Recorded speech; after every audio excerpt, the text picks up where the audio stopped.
বিপ্লৱ শৰ্মা ডাঙৰীয়াৰ প্ৰতি মোৰ এটা সাংঘাতিক সন্মান আৰু কৃতজ্ঞতাৰ ভাৱ আছিলে কিন্তু তেখেতৰ দৰে এজন ব্যক্তিয়ে জীৱনৰ শেষ বয়সত ৰাজনৈতিক উদ্দেশ্য প্ৰণোদিতভাৱে এটা এনেকুৱা ৰিপৰ্ট বনাই দিব বুলি আমি কেতিয়াও কল্পনা কৰা নাছিলোঁ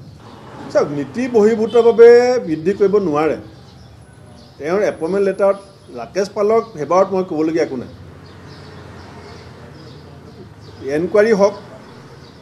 দোষী শাস্তি হওক অখিল গগৈ ডাঙৰীয়াকো মই আহ্বান জনাম সঁচাকৈ আপুনি গোটেই ৰিপৰ্টটো পঢ়িছেনে বাৰু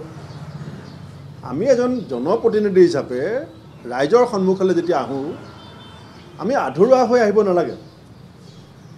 মই এইটো প্ৰত্যাহ্বান জনাব পাৰোঁ যে কোনো এজন মানুহে এতিয়ালৈকে 900 পৃষ্ঠা নাই পোৱা বেয়া কাম কৰাজনো দোষী